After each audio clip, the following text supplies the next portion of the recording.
On this week's episode of Marketing O'Clock, Google Ads is simplifying, aka removing, content suitability settings for YouTube ads. There are some things money can't buy. For everything else, there's Google Ads to screw over advertisers. And YouTube is testing something new and notable that's hopefully at least somewhat helpful. All on today's show. Welcome, you are listening to Marketing O'Clock. Just stay tuned. Digital marketing news, but let's get specific. Digital ads, SEO and analytics, social media and more. Pretty much everything that'll make your website perform. With new shows every Friday. We give you the news with sass and puns and definitely hot takes. Thank you for tuning in. You know what time it is. It's officially Marketing O'Clock. Settle in, sit back, keep it locked.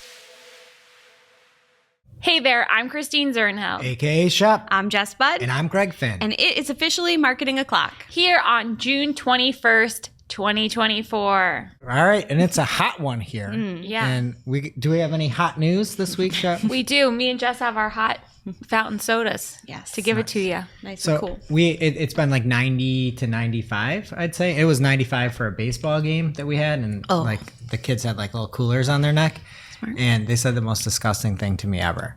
It was the day for the shower, and they said, I think they're just trolling me. But the boy says, Dad, do we have to shower because or does the sweat count enough because we sweated so much? Oh, God. I'm like, you know the answer to that. It's like the opposite of a shower. Exactly. They're just trolling me. But anyway. It is cold in this basement, though. Yeah, it's so, freezing. yeah, we're fine for We're now. thriving.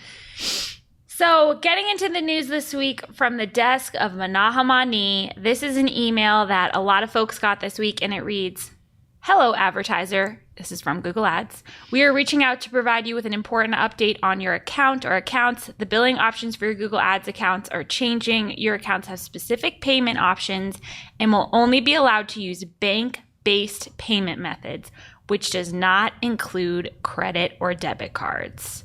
Accepted forms of payment include check or wire transfer via the monthly invoicing billing method or via direct debit for those choosing to remain on the automated payments billing method if available in your region. And then it says, because you currently pay via a form of payment no longer accepted, aka credit cards, the payment method on your Google Ads account needs to change.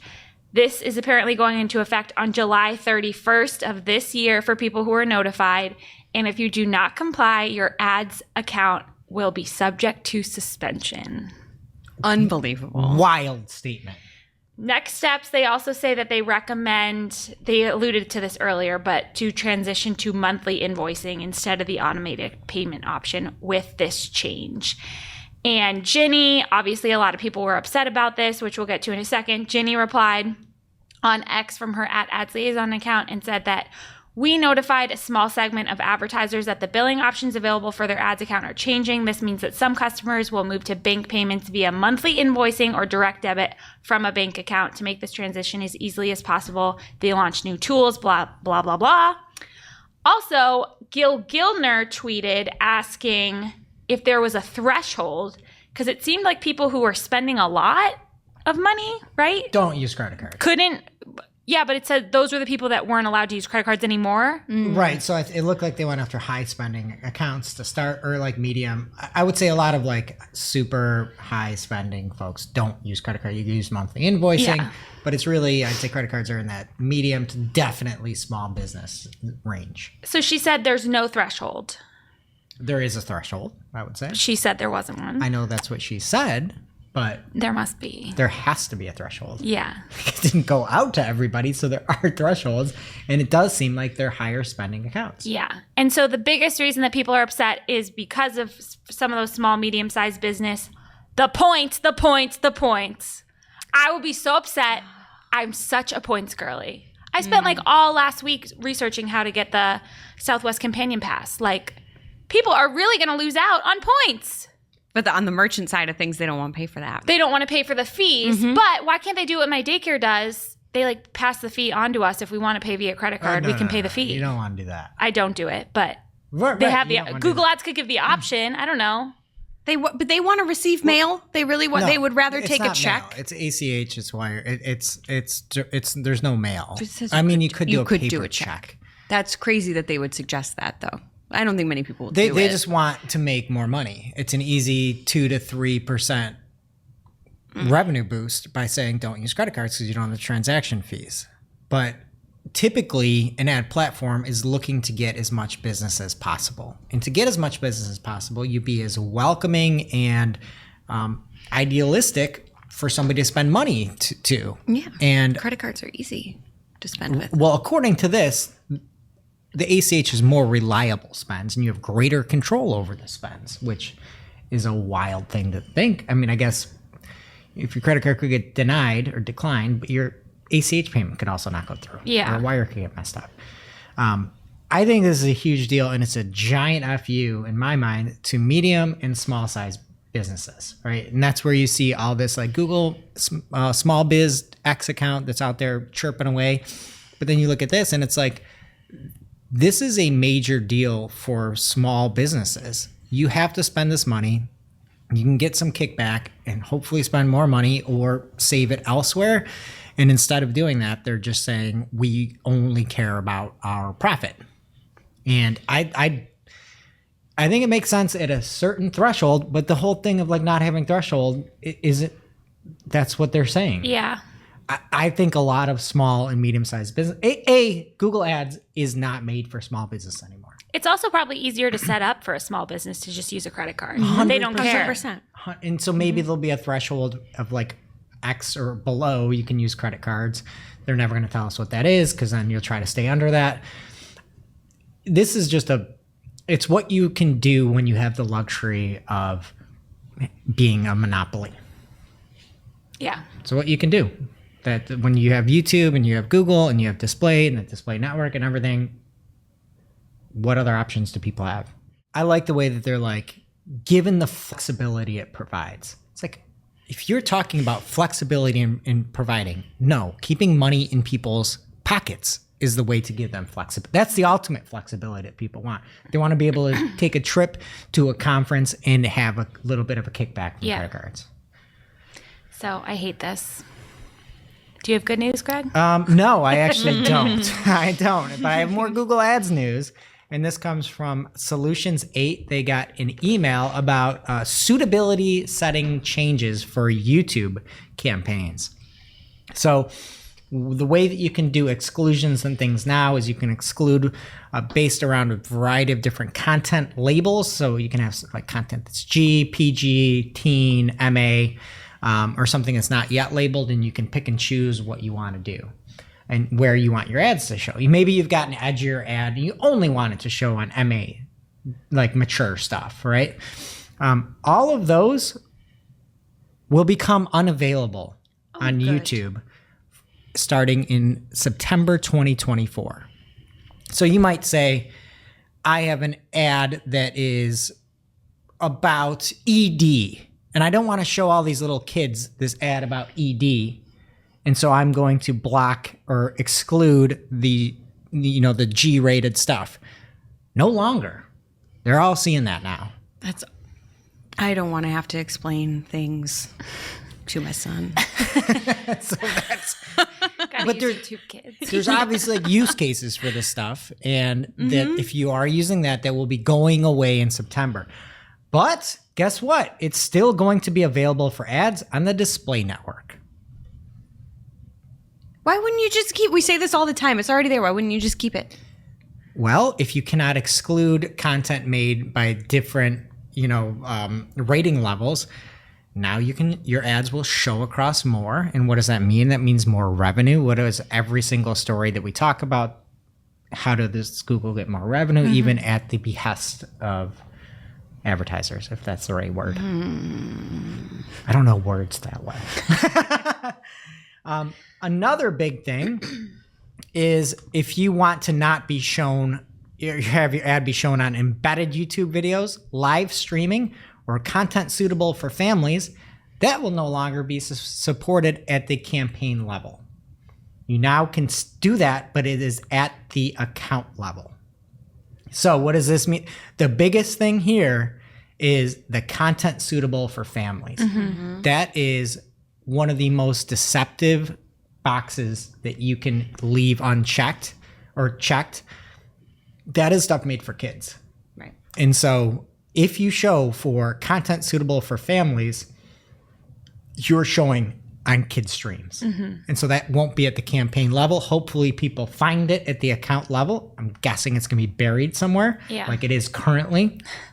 But you're going to have to change those at the account level. You can't do it at a campaign level anymore. And then they said that many topics will still be available as exclusions at the campaign and ad group level. So you still can exclude some topics, but not by rating or at least kid stuff. You just have to turn it off at the account level. So great. I hate the way they handle all of this. It's always buried. You don't know what you're showing on. It's terrible. And the title of the email, simplifying how you set content suitability settings starting in September 2024. You're taking it away. I know. You're making my life simpler by not giving me an option. You're not simplifying it. If the email says simple, like red alert. Run. Simplifying how you set. No, you're simplifying by not giving me an option. Sure, technically you're correct. You're correct. Sincerely, the Google effing you Ads over team. on how you set content suitability. It should have been signed, effing you over, the Google Ads team. I like that. They can show that to the children. I can't. We're gonna have to. I don't want to. I'm already talking about the Titanic enough with the child. I don't need more things to explain. Well, I guess compared to those other things, this is like good news, but it's not really. It's just a test. But from Renee Ritchie via his @YouTube liaison handle. He tweeted, starting today, we're testing an experimental feature to allow people to add notes to provide relevant, timely, and easy to understand context on videos.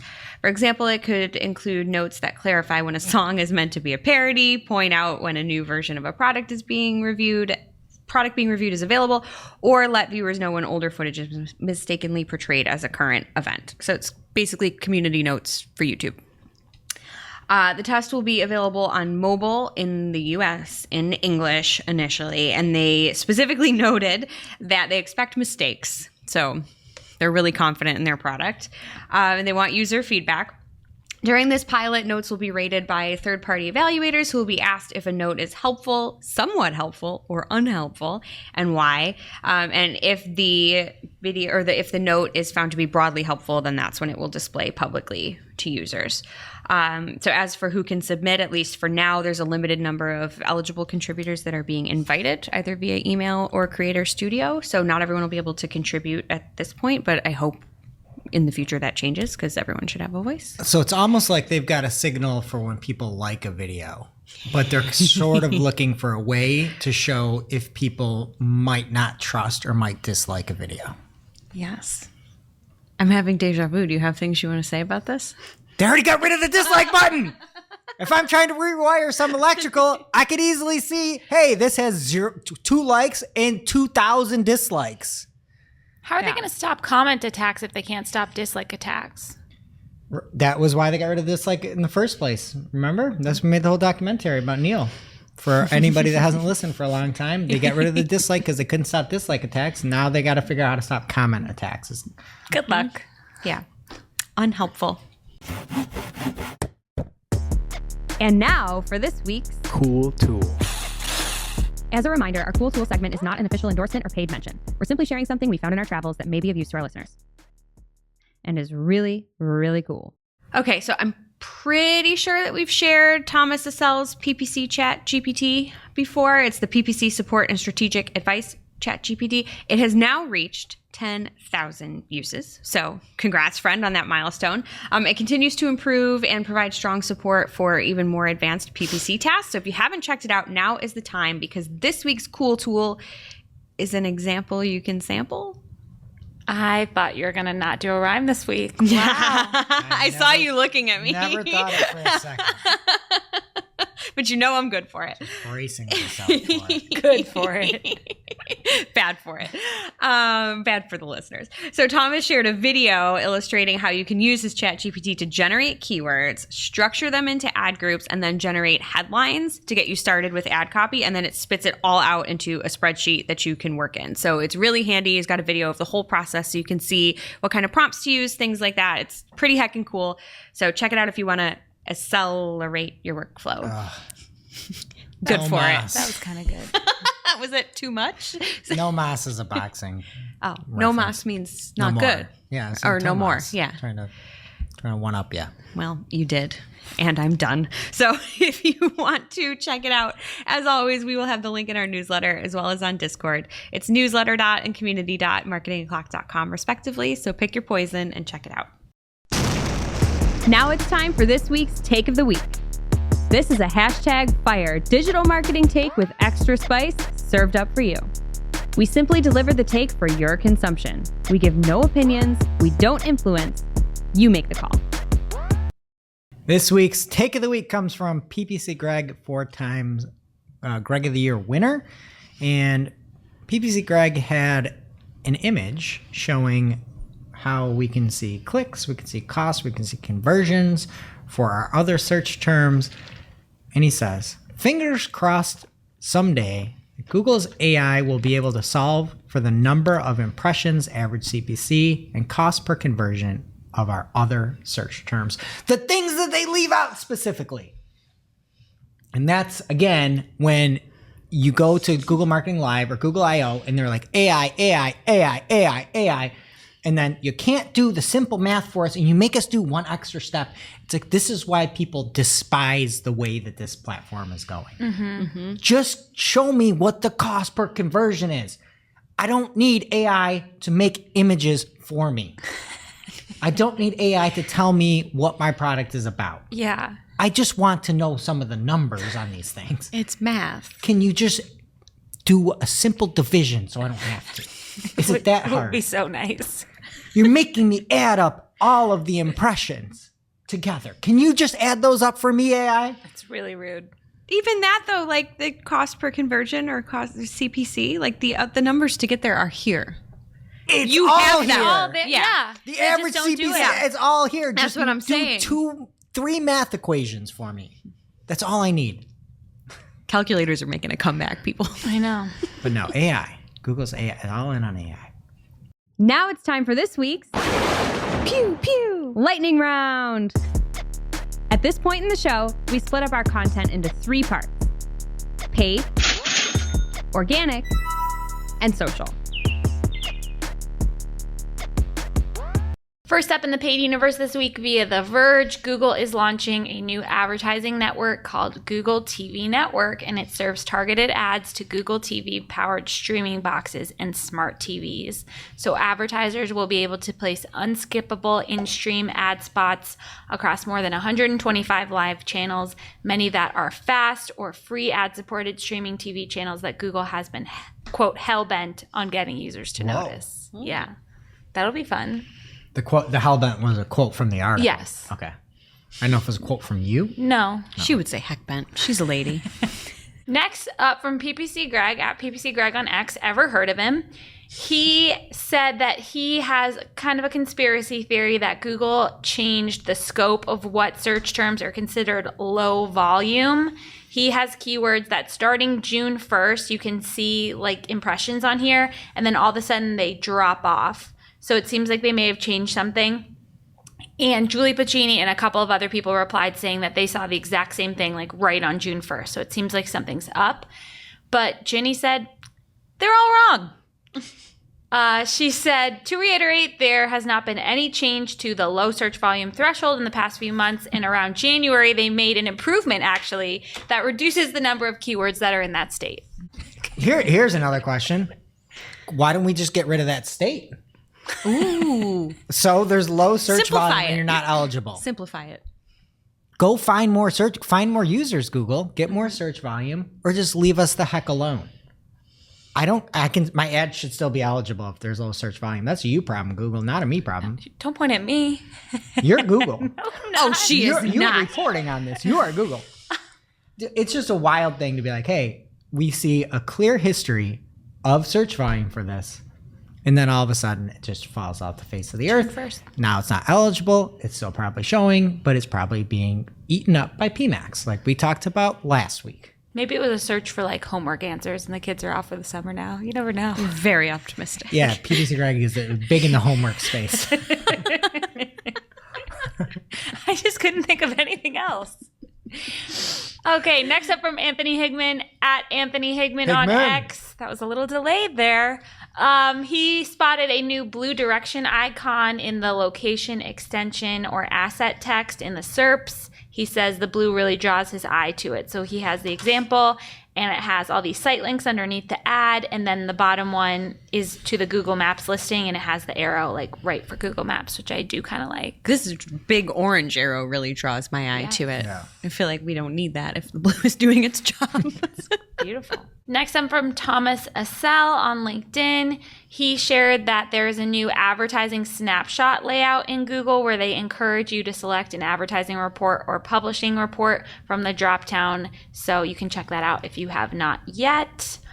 Also, this whole page is new to me, and I think it's a good thing for everyone to bookmark, but there is a page that's what's new in Google Analytics, and they have like every time they add something new and the date. Maybe I'm slow to the game there, but I thought that was cool. But the June 18th update was that they now have advertising segments in GA4, so that'll be nice. Yeah, and those were in there before. A lot of times they're grayed out. The cool thing with this change is that you can now see those sizes, right? And that was I had talked about it on It's New, but for some of those things where it's like a likely 7-day purchaser, I was excited for GA4 with that, and you could never really use them. But now they're in Google Ads. They're called audience segments. But in GA4, they're called advertising segments. So confusing. But you can now see how big your advertising segments are in GA4 to see if they're large enough so that you can use them as an audience segment in Google Ads. That's nice. The number of segments and audiences, Yeah. it is far too much. We don't talk about all the like audience nomenclature changes in Google Ads enough. No, It's like one of the most asinine nomenclature problems they have. You have to custom segments, dynamic segment, like what custom is combinations. Like, they don't even use the word. They won't use the word audience anymore. And then you go into audiences and you can't even use audiences. It's ridiculous. But AI is coming, guys. It's coming to the accounts. Thomas Assel also notified us about a new YouTube campaign subtype called Subscriptions and Engagement. Sounds like a good one. He says the aim of this campaign subtype is to drive engagement on YouTube channels with video ads and get subscriptions. So that'll be a good Love option. that. Let's be positive. Yeah. That's great. Way to go, Google. Let's go. Okay, I want to be negative again. Let's go. This is the Let's story. just dive into it. Who is this guy? Doge designer? Is he a reputable source? I don't know. Elon. We've cited him several Elon times, yeah. responded to it. Right, I saw that. So he just tweeted, breaking. Just this guy. There is a literal CB_Doge. literal Doge emoji. Looks this like is a where we're panda getting our Doge. news from. It's breaking news. It's important. The new algorithm of X has produced a 56% average increase in conversions and a 42% reduction in cost per purchase. Period. That's it. That's the tweet. And then I like it that the Doge has like a little fancy X Yeah. video, like one of those Yeah. god awful X where people are, oh, look how cool this is. It's a stupid logo and I don't like your backgrounds and it's not saying anything. And where did you get this information? Doge designer, CB_Doge on Twitter. And then you're like, oh, it's 56 average increase in conversion across everybody. Where's this coming from? I don't know. So Elon responded to this tweet. Yeah, Because or Doge retweeted it or something. was tweeting about like how happy he was that Elon responded to his tweet, but I didn't see which tweet it was because there were so many people responding to this like, what? There was one last week that was in my social section. I think that was from Doge, and Elon like reposted it. Or I thought he sounded familiar.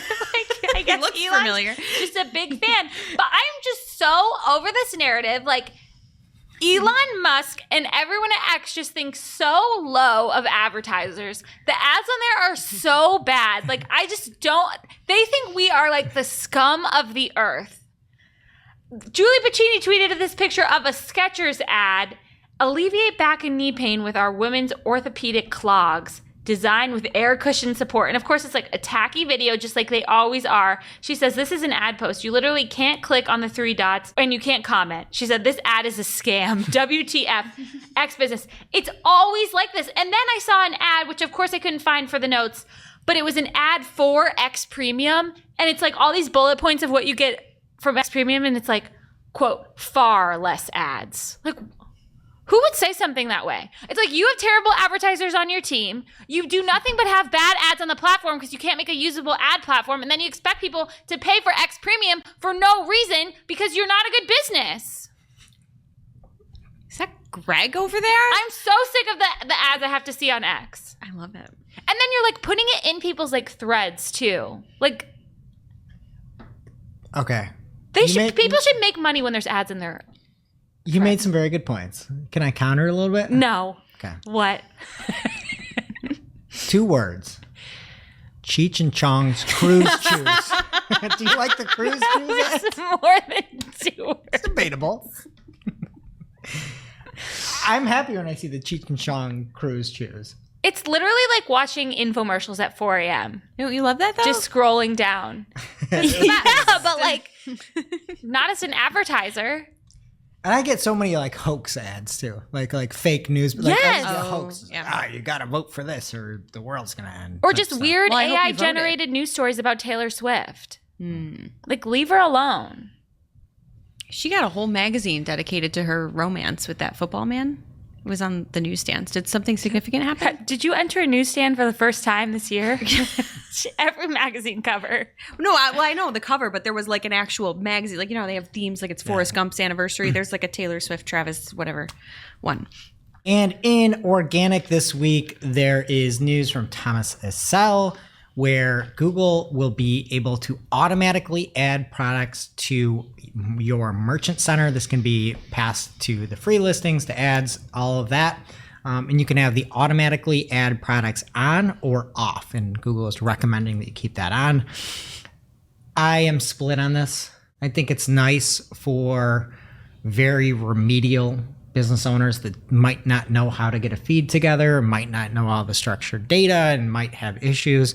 But for people that are trying to have any semblance of control, to be able to pass all the proper custom labels and shipping and sales and promotion stuff through, like, that's what a feed is for you telling Google what it is about. So if you have your ducks in a row, turn this thing off. If your ducks are all over the place, you don't even know you've got ducks, maybe you should turn it on. Is it on by default? Do we know? I believe it was on by default. I do not know, though. Check then, everyone. Yes. And speaking of Merchant Center and feeds, there was a good article over on Ad Exchanger, and it featured a power listener in front of the show, Mike Ryan. And the name of the article was Why It Matters That Google Merchant Center is Ditching the Word Feed. And the disappearance of feed is there in the Merchant Center. And now you have data provided by you and data provided by Google. So from the article, they said the disappearance of the word feed is a sign that Google is becoming less reliant on information provided by the brand or merchant to inform its marketing services. Rather than rely on the account's data's product feed, for instance, Google Merchant Center pulls data from the site and app and interprets it for itself.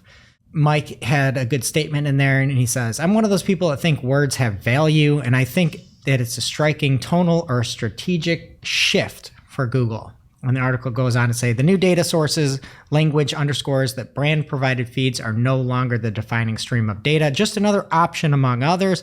Instead of feeds, there are now data sources provided by you and provided by Google, like I mentioned earlier. I wouldn't have an issue with this if they weren't so unbelievably strict and stupid with the way that feed data works.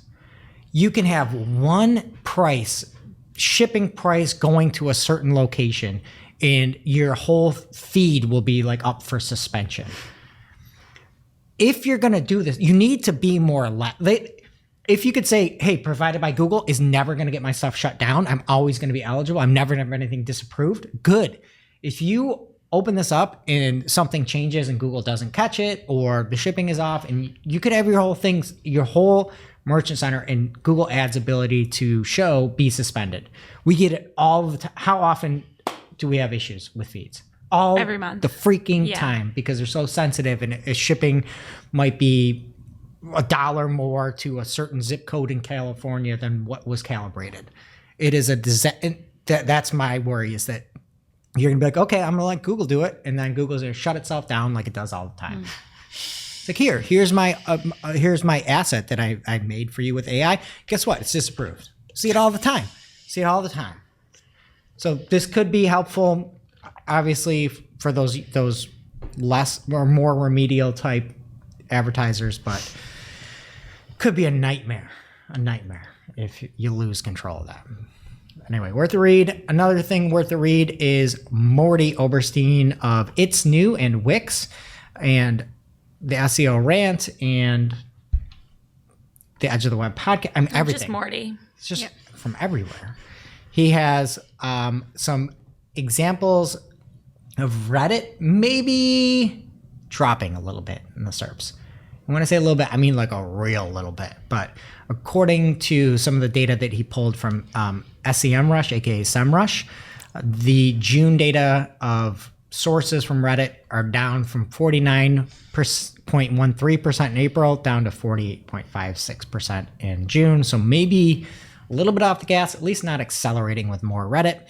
And then the share of the SERPs was down as well, that had multiple Reddit links. So maybe a little bit less Reddit coming your way.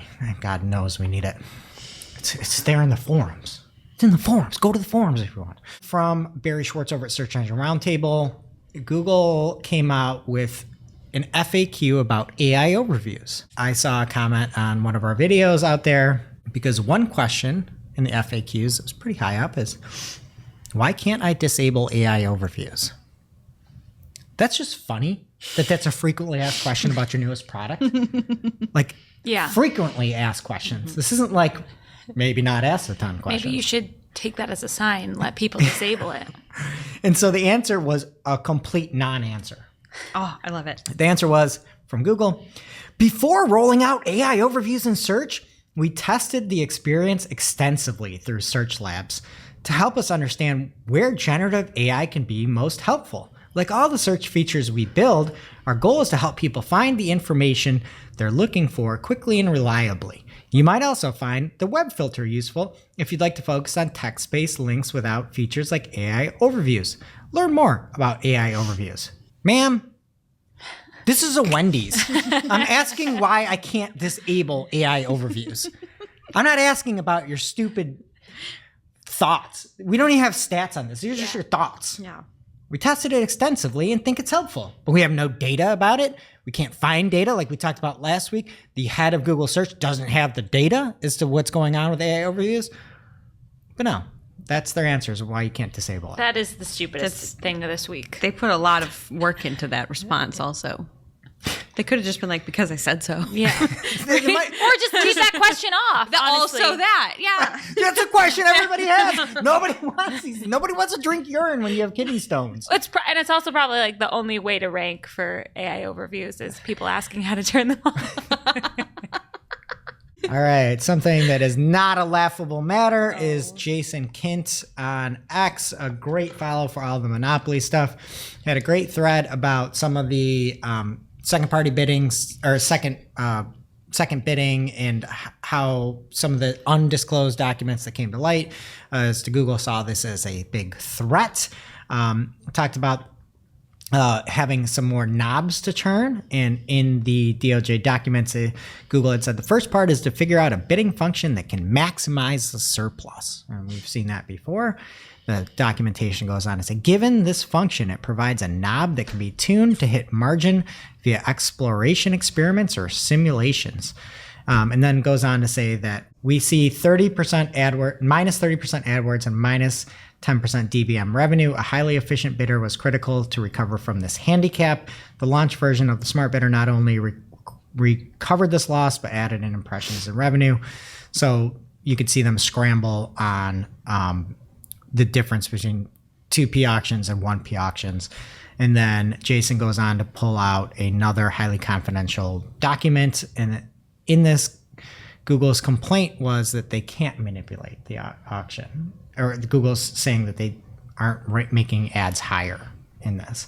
Well, we're seeing these knobs and seeing that they're able to make them higher in different documentation. Shocking. Google says, second, even if counterfactually, Google's conduct did lead to higher advertising prices, advertising costs do not generally translate into higher prices for the advertised products. Listen to this sentence one more time. This is from Google. Even if counterfactually, Google's conduct did lead to higher advertising prices, advertising costs do not generally translate into higher prices for the advertised products. That's not true.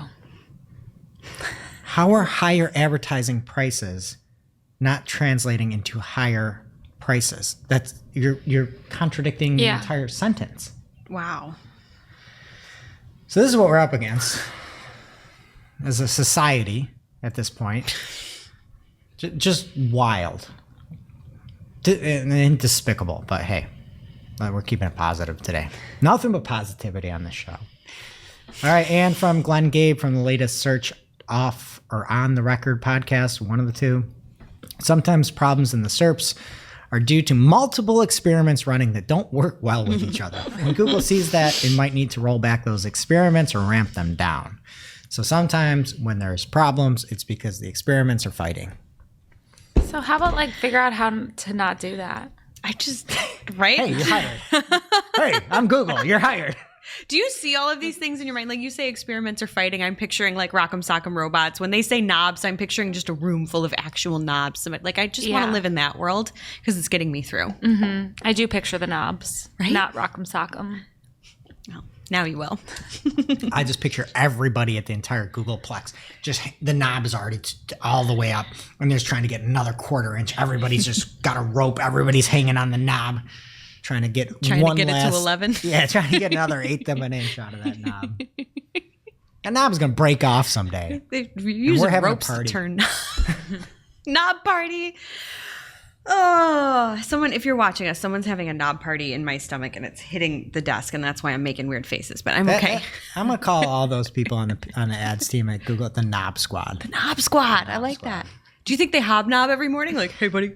Happy Tuesday. Is that what hobnobbing is? It's like rubbing elbows, I think. That's how I do it. First up in social this week, it is bad for you. Social media is bad for you, or at least bad for the children. And that is according to the Surgeon General, who wants warning labels added to apps similar to what you see on alcohol and tobacco products because, quote, the overall health risk of social media is just as profound, end quote. And we're going to need those on YouTube as well, I think, at this point. If we can't exclude. Do we need all these things? Don't people know what's bad for you? You can put a warning on a phone. Phones are worse. Well, yeah. I mean, I guess it's because social media. I lose a lot of time to Candy Crush still. So, yes. But should we, just put a big warning on the phone, too. Yeah. Put a warning on everything. Yeah. Don't go outside. Yeah. He did acknowledge that it's not really going to curb the problem. It's just like something he can do. He called on families and schools to impose limits. What age do kids get phones at? I think super young. Like 16? No. Middle school. 19? No. Middle school. 20, 42? 42? Yeah. You have a phone yet? Yeah, I just got one. Yeah, I don't know. I feel like because you let them walk around and you want them to be able to call you, so people are doing it younger. I'm a millennial, and everyone in my middle school had one, so I imagine they're even younger now. Yeah, I got a track phone when I was like 16, and it was a big deal, but I'm older than you. Younger than you. You gotta wait till at least 13, I think. I would think so, but no, I don't think anyone does. I don't know. I get it from like a safety, like come pick me up standpoint. Anyway, from eMarketer, if you're wondering how creators are getting paid these days, they have a chart which we'll have up, and you can get it from the show notes too, comparing 2024 to 2021. Sponsored content is still the leading way that folks are making money, but they're making like $3 billion more than they were 3 years ago.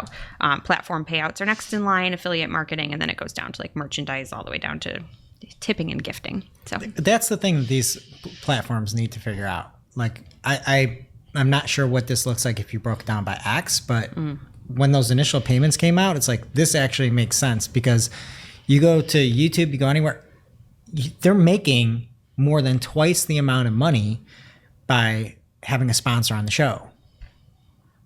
Like that's a fact. Like that is something that could be, I would see, I wouldn't imagine right? Right now, when you put like YouTube videos up and everything, you have to say if it includes a paid promotion. So if we have a sponsor, we have to put that up on there. Yep. And I'd imagine that visibility will start to go down. And at some point, they will not allow it and say everything has to be, platform payout type stuff. Yeah. It's coming, whether or not this year, it'll be 5 years. That'll be the case. You think? I think so. Maybe. Yeah. This does, by the way, this data includes Twitch and YouTube, so that is a very good point. Next up from LinkedIn, the platform has seen a 5x increase year over year in the number of learners that are engaging with AI courses and content on LinkedIn. So they're launching even more free courses with AI enhancements like personalized coaching and expert advice as part of the experience, which is interesting. If you read the article, they talk about how the expert advice is curated by experts, but then spit out by AI. So you can, I don't know. It's something. They're also launching new AI-powered search capabilities on the platform and a new job search and application experience for premium subscribers. They're adding like conversational job search. The example that they gave is find me a data scientist job in my network. And they're also using AI to offer resume feedback and cover letter help if you're a premium subscriber.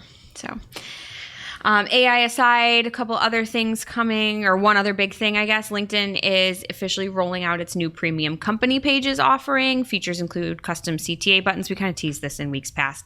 The ability to auto-invite people that engage with your page or its content, page visitor insights, testimonial display, which I love. I feel like that's nice. And AI writing assistant tools, because we can't not have AI. The rollout should be complete by the end of July. If you're curious about the price, it's $99 a month. Not sure if it's worth it to you, but if you do a lot on LinkedIn, maybe it is. And finally, here in social from Glenn Gabe, he starts his tweet with, "What could go wrong? Happy face." And I feel like there's definitely a different emoji that needs to be there. A former Snap engineer debuts Butterflies, a social network where users can create AI personas that then interact with users and other AIs via posts and DMs. So you can live vicariously through an AI persona and let it interact on its own with others and just watch it happen. This seems bad for the children. I love this. You do? I love this. Yeah. I hate this. All that work. Imagine how much less time you'd be looking at your phone, seeing what's happening. You just put your little AI butterfly out there and you're like, hey, go make some friends.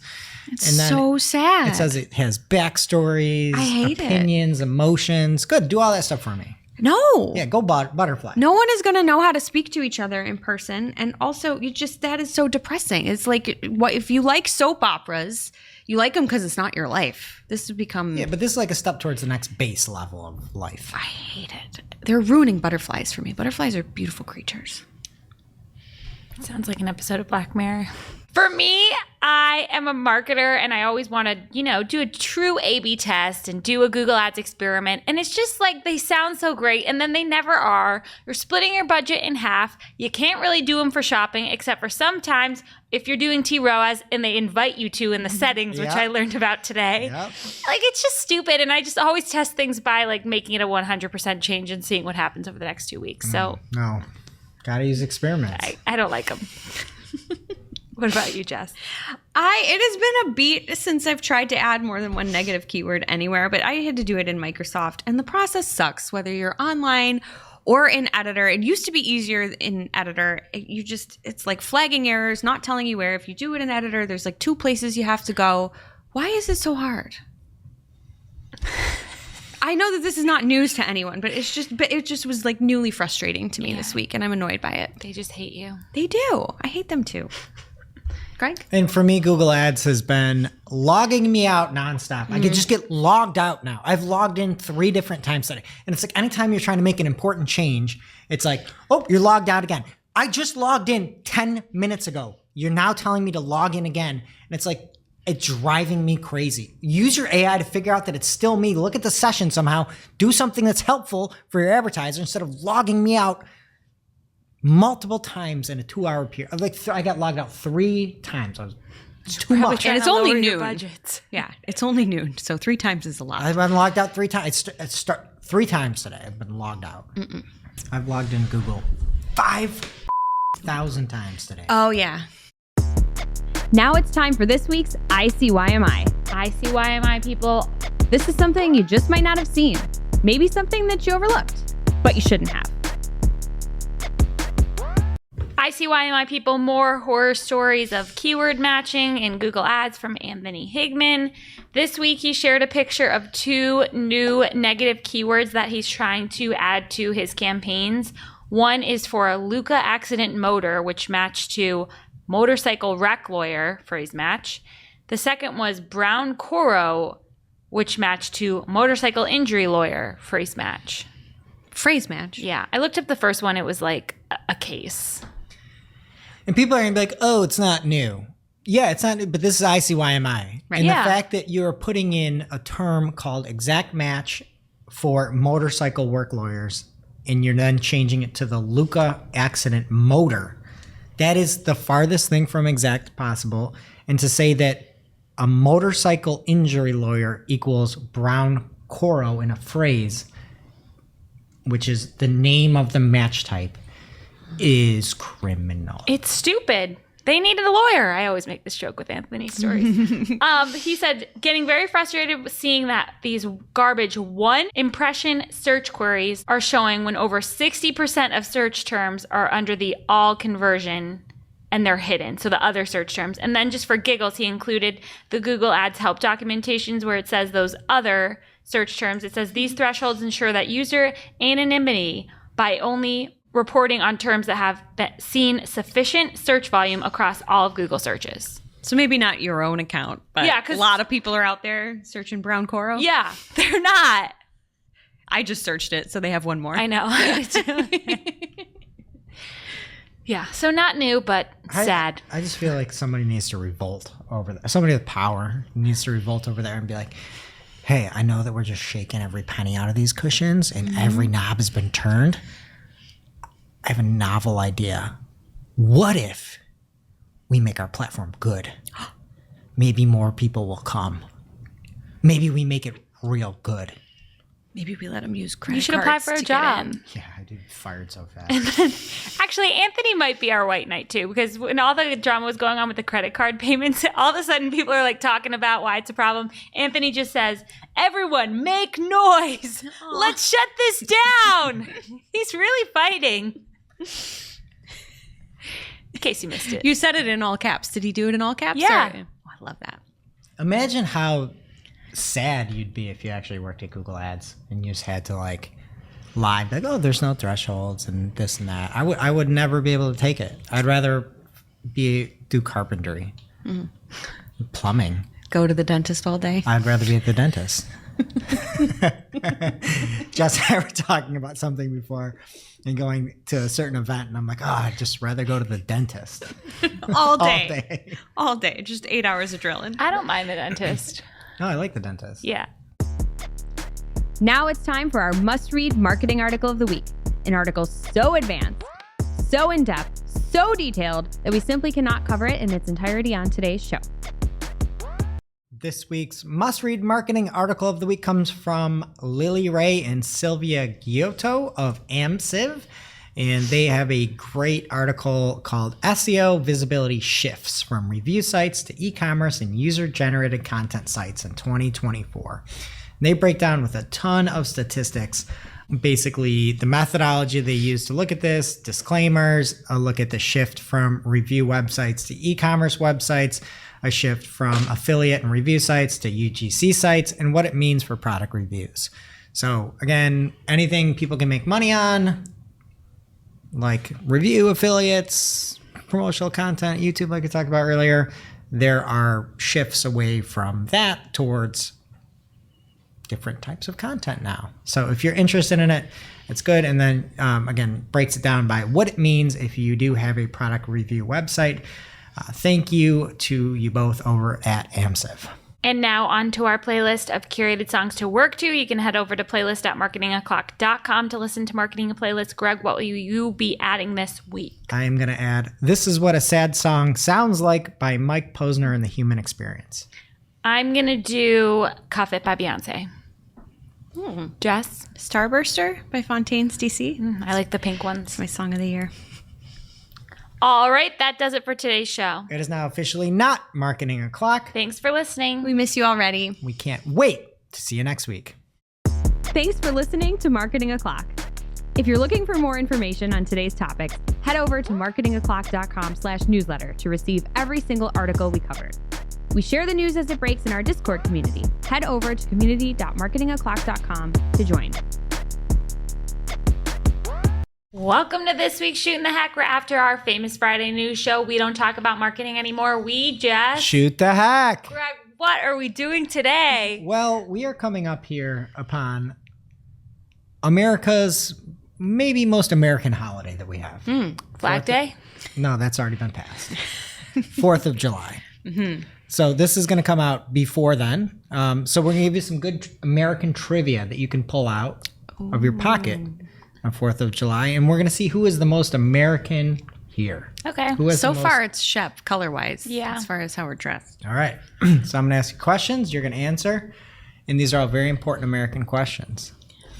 Which president of America famously got stuck in a bathtub? Oh, shoot. Did he die in it? I do not think so. Is it Taft? You have to ring in with your name. Shep Taft. Taft. Correct. Shep is on the board with 1. Killing it. Which president had a pet alligator in the White House? Tables, you playing? Yeah, I'm in. I just don't know the answer. Okay. He's not American. Jess. Jess. Ronald Reagan. Incorrect. Shep Jackson. No. John Quincy Adams had a pair of alligators. Wow, that was a long time ago. I was thinking it would have to be more recent. I that like you it. can You get think these there's exotic like animals. Ronald Reagan had an alligator. He's Hollywood, isn't he? I mean, did you?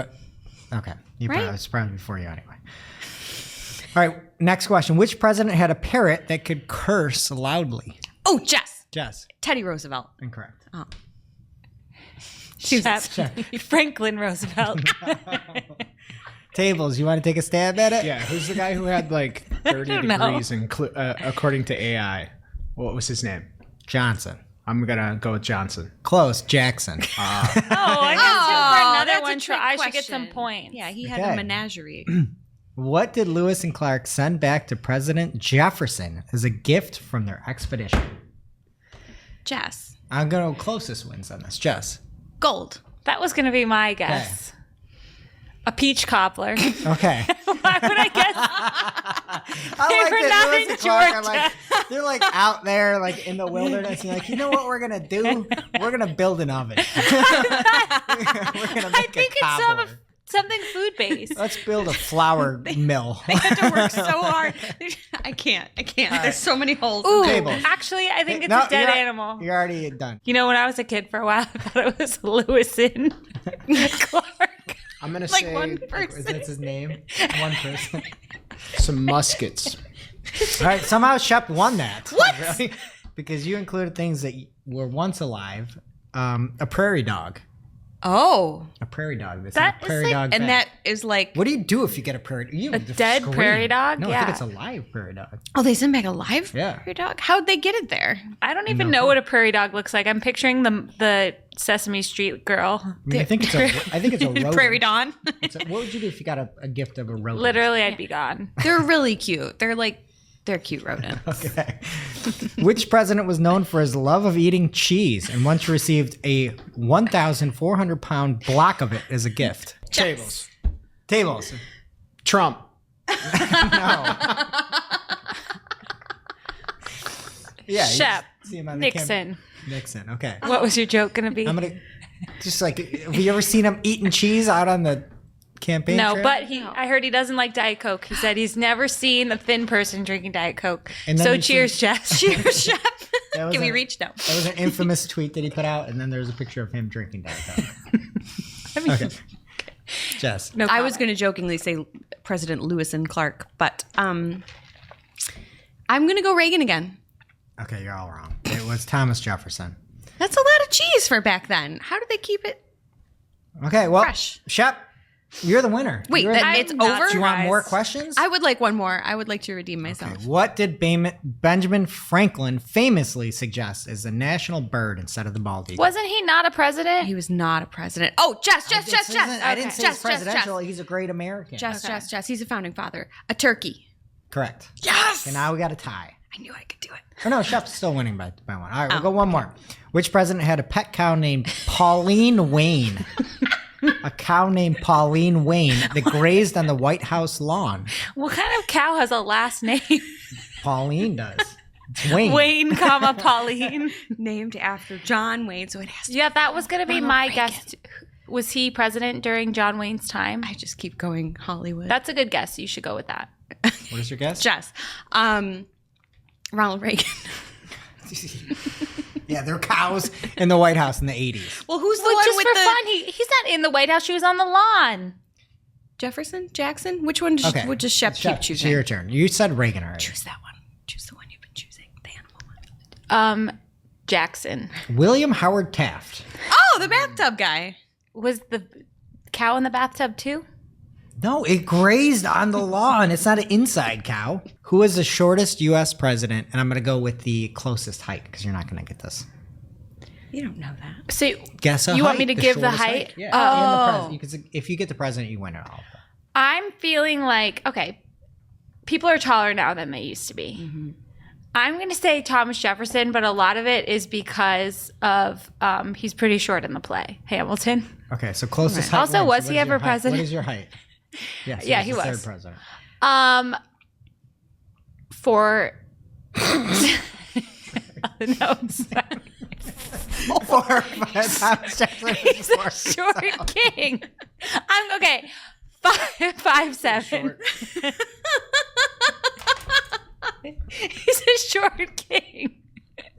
I don't even know how to I was picturing a 4-foot Thomas Jefferson running around being like, F you, England. like, I won't have this. Give me representation or give me death. 5'7". Okay, Can I guess? please. Eisenhower, and I'm going 5'6". Okay, Jess is a winner. James Madison, Billy's uncle. He was around 5 feet 4 inches tall. So 5'4". Wow. Shortest president. Shorter than me. So maybe I can be taller than president. me. You could be. You. I would vote for you. And we'll see you next week. You know what time it is. It's officially marketing o'clock. Settle in, sit back, keep it locked.